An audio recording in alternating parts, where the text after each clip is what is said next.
just going back and watching the tape, just too many mistakes against a good, especially a good offensive football team. 6 explosive plays for the game, 5 in the first half. You really go back and look. It's a 14-14 game with 8 minutes to go in the second quarter. We got them 3rd and 14, and they do us a favor in throwing the ball in the flat. We got to make a tackle, get the guy down. Putting them to punt. Offense has just gone down and scored off the turnover. So that makes it a 17-14 game as they finish that drive, and then you got 2nd and 15 on the speed option. You got a guy that's got the quarterback and that doesn't tackle him. I don't know why. And then that drive ends with a touchdown. So now it's a 10-point game. We talk about the middle 8 with our guys a lot, and we weren't very good there. We come out in the second half and we avoid a catastrophe before half with Shy. He's got to field the ball, square the ball up, and not catch it on his hip, and that's not an issue. But inside the 5-yard line in our analytics through the all season, you're better off fair catching unless it's on the 5 and you're rocking into the catch. Well, he needs to square the ball up. That's why we've been fair catching more than we have before. But we're luckily offensively get a first down, we get out of the half, and then come out defensively get a 3 and out. And then the offense is running the ball well. We get the holding call. We get the false start. We turn the ball over. They score off that possession to make it a 31-14 game. So you talk in terms of the middle 8. That's not where you need to be. And that certainly was a huge momentum swing in the game for them. And we made far too many mistakes. I talked about the explosive plays on defense. We need to play better in the secondary. We've given up 10 explosive plays, which is 20 yards or more pass in 2 ball games, which has been really affected the outcome of the game. Offensively, we had 7 drops, which right now in this ball game we only had 4 explosive plays. We have a touchdown drive of 12 plays, of 9 plays, a field goal drive of 11 plays, and another touchdown drive of 11 plays. That means you're not making explosive plays, but you are staying on the field and converting in 3rd and 4th down, which we were close to 50%, which is really good. We did run the ball better. But we've got to convert, and in a lot of those conversions, we drop the ball on some critical 3rd downs or some plays that that's going to get us more field position, put us in better situation to score points. So special teams, I thought Kai punted it better. The 1-line drive was supposed to be a rugby on the ground outside the numbers. It wasn't what we needed, but we did have decent coverage, and Cam had an opportunity there, and that was the one return that got out on us a little bit. And then we talked about the Shy's decision before half. We can't have that, but just too many mistakes overall against a good team. And you can't make those mistakes. And I'll open it up for any questions. Hey, Will, it's Dave. A couple of guys got banged up yesterday, but I think they all came back in the game. Were there any lingering injuries from the game? No, we didn't have any injuries. And guys, I'm for the rest of the year, I'm not going to address any injuries in the COVID situation. We're getting tested 3 times a week. Guys are up, guys are down, contact tracing. We got all kind of stuff, and I apologize. I've got parents asking me not to disclose about COVID and different such. We're not going to address injuries anymore the rest of the year. Okay.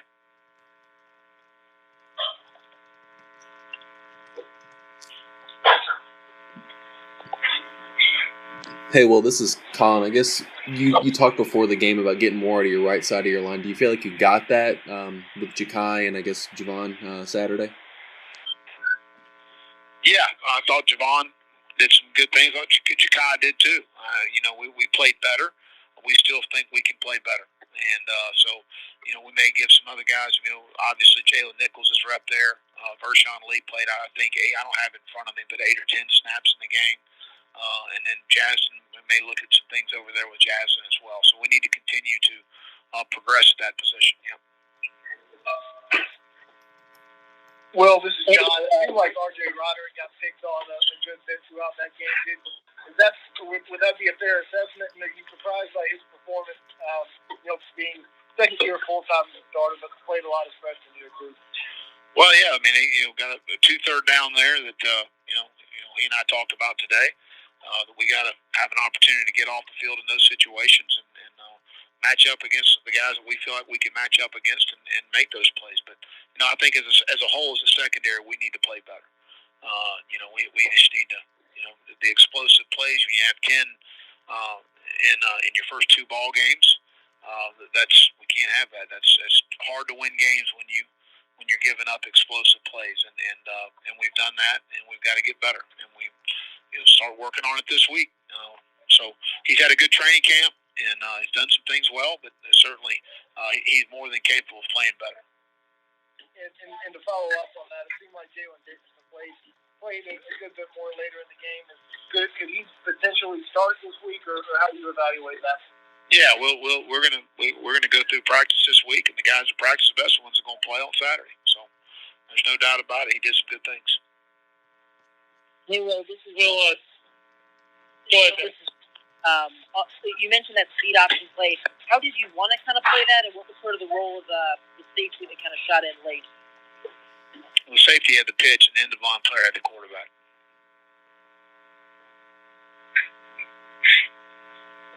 Will, Dave, again, you've mentioned that the secondary needs to play a lot better in years past as well as this one. Has there been one consistent thing that they're not doing, that they're just not getting, over these past few years?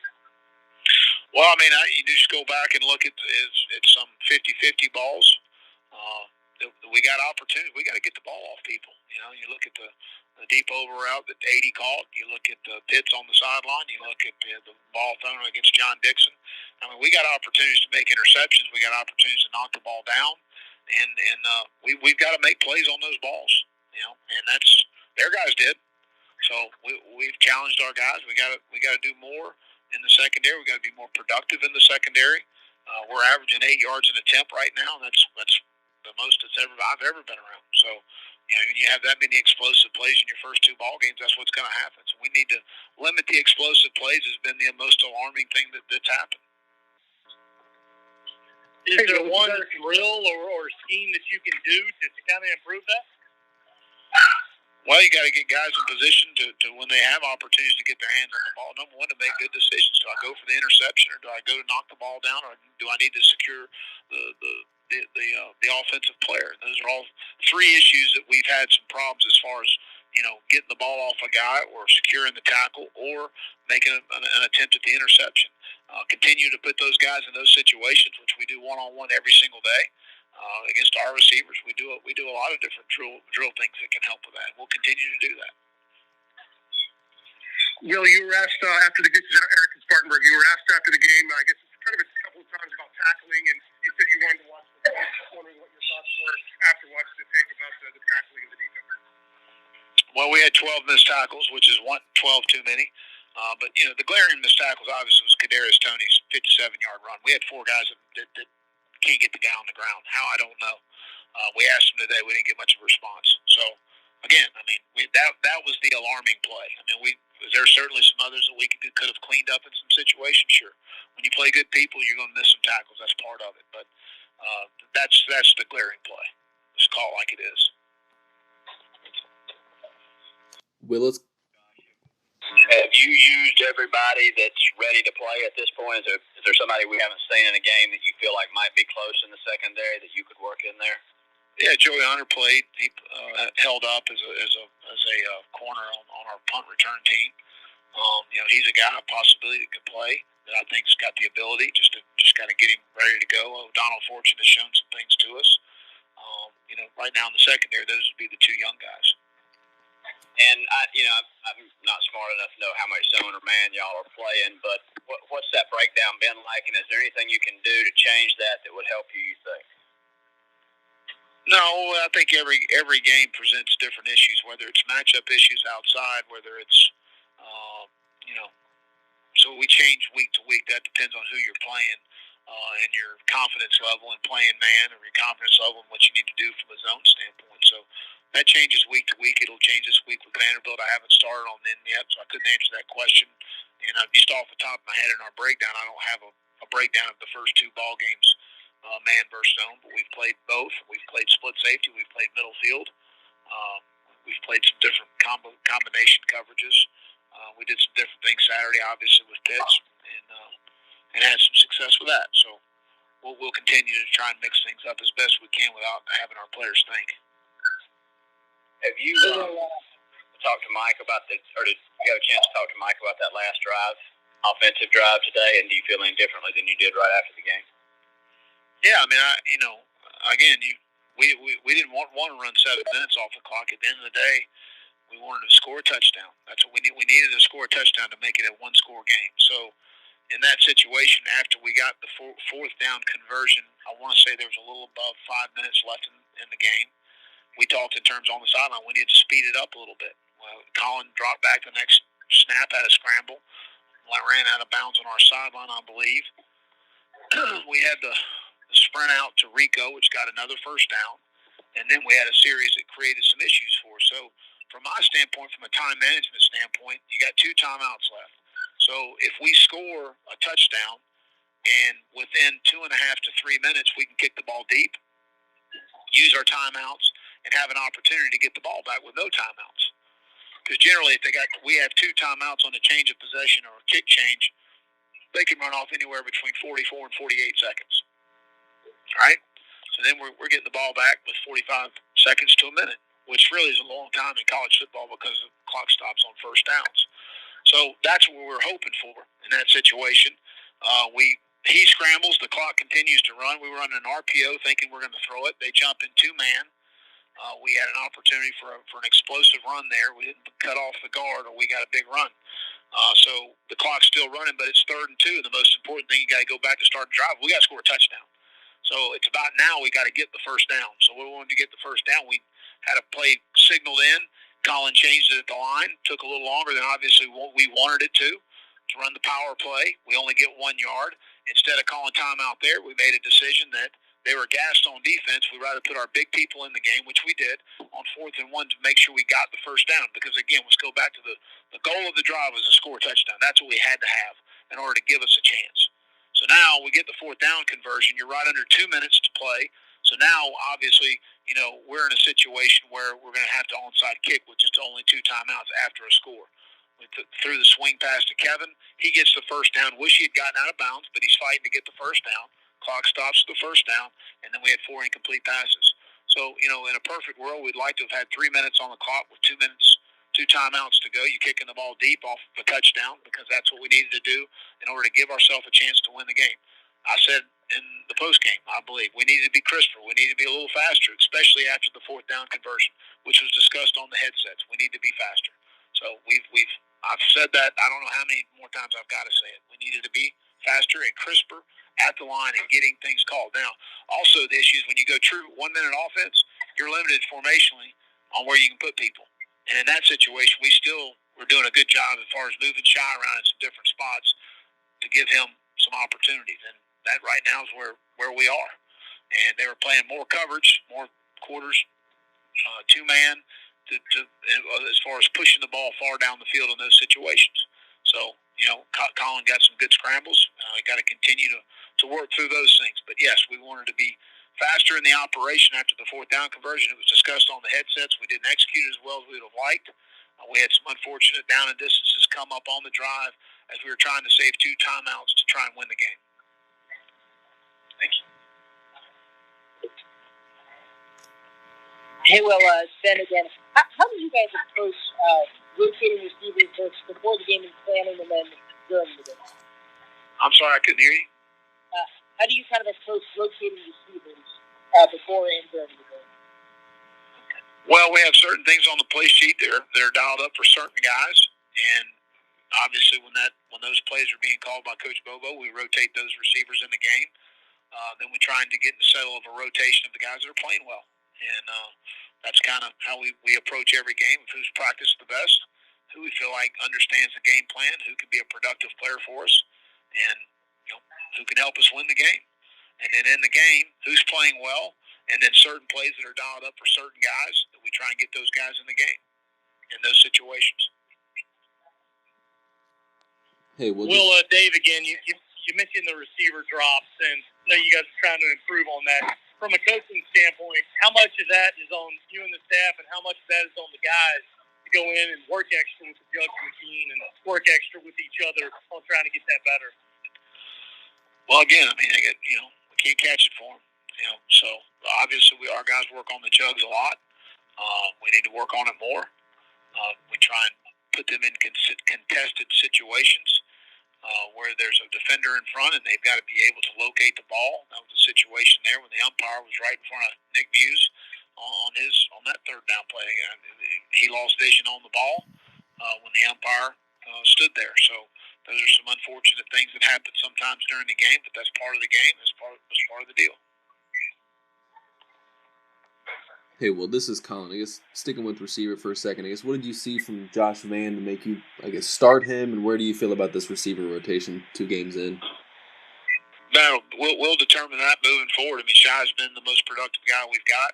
Xavier's been productive at times, and we've got to get better past that. So we'll determine that this week in practice.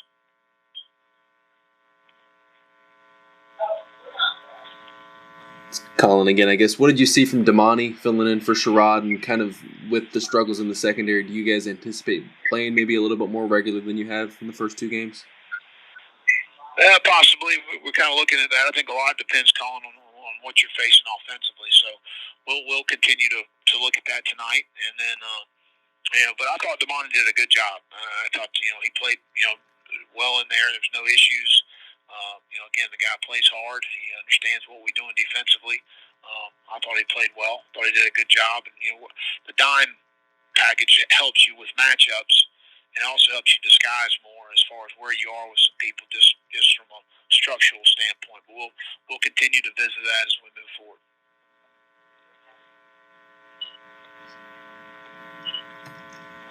Thanks. Well, good. Well, early in camp, you and Coach Bolo and some of the players all spoke about the explosive plays y'all are getting in scrimmages and so forth, and that y'all thought y'all could be in explosive play offense. Is there anything about the first 2 games when you reconcile that with practice that has surprised you? Well, we had 10 in the first ball game, which was good, and we left probably 2 or 3 more out there in the first ball game. We didn't get the same explosives that we had. We had the opportunity. Xavier had the opportunity on the double move there before half. This 50-50 ball, we got to come up with that. So we had a couple other things dialed up, but we had 10 in the first game, and I feel like I had a couple left out there. In this game, we just didn't have as many as we needed to have. And so we'll continue to evaluate as we move forward. Thank you. Will, Dave again. Kevin obviously had a very good game. Very broad question here, and I apologize, but what makes him a good, effective running back for this offense? Well, I think in any offense, Kevin, there's not a lot of softness to hit. He's got a great stature about him for a running back, and when he's running at you, he's a very physical player. He runs through contact. You're not going to, butt him down. You're not going to arm tackle this guy. He's going to run through contact, and that's what you saw on Saturday. He ran through contact extremely well. He's got great effort. He's got great understanding in the run game, and I think he's got really good patience in the run game on some of the pull plays, the power plays, and the down-around scheme that we run. I think he does a good job of buying time for his blockers, and then he hits things north and south. He understands who he is. He's a north and south runner that's going to run through contact, and a guy that you get tired of hitting in that third and fourth quarter. And is it important as a coaching staff to have a quote number 1 running back? Is that a big time tag to have? I don't know. We just need production at the position, and I thought we had good production in our first 2 games from those guys. Hey, Will, it's Mike. What did you see in terms of the growth from game 1 to game 2 with Colin yesterday? Well, I'll tell you, he hung in there, especially in there when you're down 3 scores and they started teeing off a little bit in the pass rush, and you got 4 guys rushing, and you got to have some add-ons and some man situations on the back, and he took some shots. So I knew he was tough. So there's no doubt about that. I don't know that I learned anything more about him. I just know he's a really good football player. He competes. He leads our offense extremely well. He did a great job in the run game. He did a great job with protections of making sure he changing protections based on the looks that we were getting. So he did a really nice job of directing our offense. And again, he's a tough son of a gun. Now he took some shots in there and hung in there and kept battling and kept fighting. Hey, well, this is Hey, Colin. Will, it's Hale. Go ahead, Hale. Hey, yeah, thanks.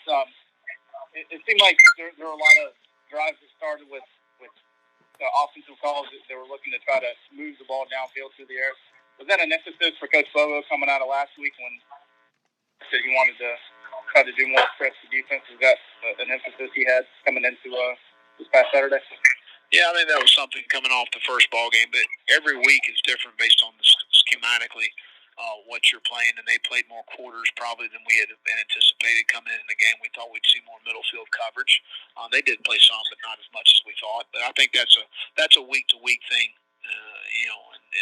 and just talking to Mike as far as how we want to attack people. Hey, well, what did you see from John Dixon yesterday, and how much has he improved maybe over the last couple weeks? Colin, I thought he played well. Made a couple nice tackles on the perimeter. Had a 50-50 ball right there. I thought he was going to make the interception. Their guy did a good job of getting it off of him. I thought he defended the seam ball extremely well, regardless of what was called. I thought it was a well-defended play.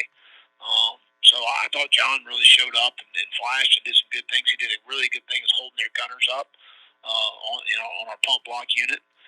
So I think he continues to improve. He continues to do some really good things for us. We got to continue to get better with him. But I was really proud of how he played yesterday. I thought he played well.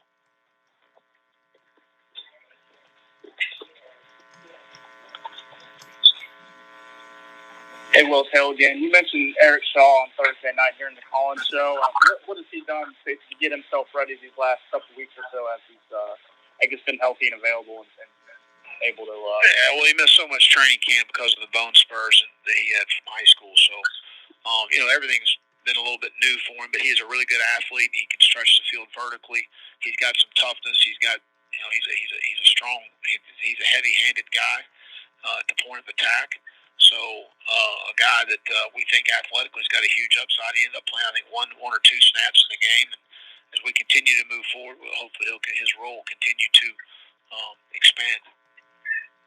And I'm certainly not advocating for him to play on the other side of the ball, but what were the conversations like when he was coming in, since he was a guy who was productive on offense and defense in high school? He wants to play on offense, so that's what, again, I think that unless a player's not sure or doesn't really know what he wants or just says, hey, I'd like to give it a shot on the other side of the ball, I think it's hard. If that's where his heart is, and that's where he needs to be.